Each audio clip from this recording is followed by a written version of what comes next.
પંચમહાલ જિલ્લાના મોરવા, હડપ, ઘોઘંબા, જાંબુઘોડા જેવા તાલુકાના ખૂબ જ આંતરિયાળ અને છેવાડાના ગામોની અંદર અમારી જિલ્લા પુરવઠાની ટીમ દ્વારા સતત મુલાકાત લેવામાં આવતી હોય છે, જેમાં રેશન કાર્ડ ધારકોને અને નાગરિકોને જે રેશન કાર્ડ સંબંધિત સેવાઓ છે, જેમ કે અલગ રેશન કાર્ડ મેળવવું, ડુપ્લિકેટ રેશન કાર્ડ મેળવવું, નવીન રેશન કાર્ડ મેળવવું, તેમજ રેશન કાર્ડમાં નવું નામ ઉમેરવું, નામ કમી કરાવવું જેવી વગેરે વગેરે સેવાઓ છે તે અંગે જાણકારી આપવામાં આવે છે. સાથે સાથે તેઓને આ સેવાઓની અંદર કોઈ કચેરી તરફથી તકલીફ પડે છે કે કેમ તે પણ વિગતો જાણવામાં આવે છે.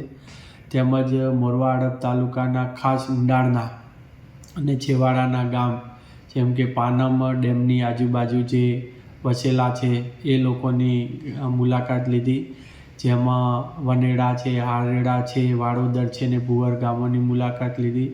તેઓને હાલ જે અનાજ લઈ રહ્યા છે એ અનાજ કેટલા કિલોમીટર દૂર લેવા જવું પડે છે, તેમજ કોઈ અનાજ વિતરણ અંગે કોઈ સમસ્યા છે કે કેમ, પૂરેપૂરું મળે છે કે કેમ, જે અંગે પણ ચર્ચા કરવામાં આવી. સાથે સાથે તેમને નજીકમાં જો દુકાન ફાળવવામાં આવે તો કયા લોકેશન પર એમને બધાને અનુકૂળ આવે અને કેટલું અંતર ઘટી શકે તે બાબતે પણ એમના મંતવ્યો જાણવામાં આવ્યા. એવી રીતે જાંબુઘોડા તાલુકાની અંદર પણ મસાબાર છે, હીરાપુર છે, વડેક છે જેવા ગામોની મુલાકાત લઈ અને તેઓના પણ જે વ્યાજબી ભાવની દુકાનો પર વિતરણ થાય છે તે અંગે શું પ્રશ્નો છે, કેટલા કિલોમીટર દૂર જવું પડે છે વગેરે બાબતોની મંતવ્યો જાણ્યા. સાથે સાથે ઘરેલું જે રાંધણ ગેસ ઉજ્જવલા યોજના અંતર્ગત આપવામાં આવે છે, તેમજ ઉજ્જવલા સિવાયના પણ જે ગેસ કનેક્શન ધારકો છે તેઓને બોટલ બુકિંગ કરાયા પછી કેટલા સમયની અંદર મળે છે એ અંગે પણ ચર્ચા વિચારણા કરી અને એમના કોઈ પ્રશ્ન છે કે કેમ તે પણ જાણવામાં આવે છે.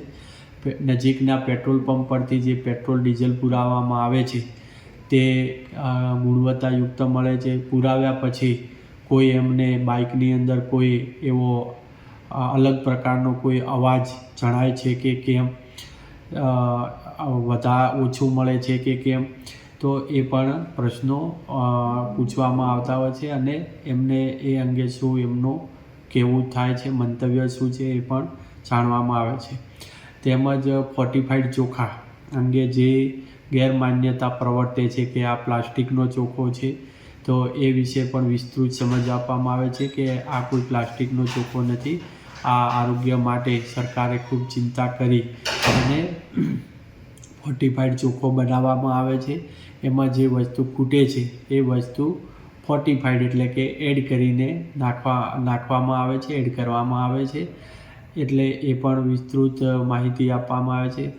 તેમજ જે ડબલ ફોર્ટિફાઈડ મીઠું આપવામાં આવે છે તો એ મીઠું પણ અમુક ટાઈમે નાગરિકો, રેશન કાર્ડ ધારકો વાપરતા નથી, ગેરસમજ હોય છે, એ પણ ગેરસમજ દૂર કરવામાં આવે છે. સાથે સાથે અન્ય પણ કોઈ પ્રશ્ન હોય તો એ પણ પ્રશ્ન સાંભળી લેવામાં, લખી લેવામાં આવે છે. અમારી કચેરી સિવાયના કોઈ પ્રશ્ન હોય તો સંબંધિત કચેરીને પણ એ પ્રશ્નોથી વાકેફ કરવામાં આવે છે. તેમજ મધ્યાહન ભોજન યોજના જે બાળકો હોય છે એ બાળકોને પણ પૂછવામાં આવે છે કે શાળાની અંદર તમને નાસ્તો મળે છે કે કેમ, ભોજન મળે છે તો શું મળ્યું છે એ પણ ત્યાં ઘરે જઈને પૂછવામાં આવે જેથી સાચી હકીકત બહાર આવી શકે. દૂધ સંજીવની યોજનામાં પણ બાળકોને કઈ ફ્લેવર વધુ પસંદ છે, દૂધ પીએ છે કે કેમ, નથી પીતા તો એનું શું કારણ છે એ પણ અમે વિસ્તૃત ચર્ચા કરીએ છીએ. આમ અનેક જુદા જુદા પ્રકારના જે યોજનાઓમાં જે પ્રશ્નો એમને આવતા હોય નાગરિકોને, એ તમામ પ્રશ્નો સાંભળવામાં આવે છે અને એ પ્રશ્નોના નિરાકરણ માટે અમે પ્રયત્નશીલ.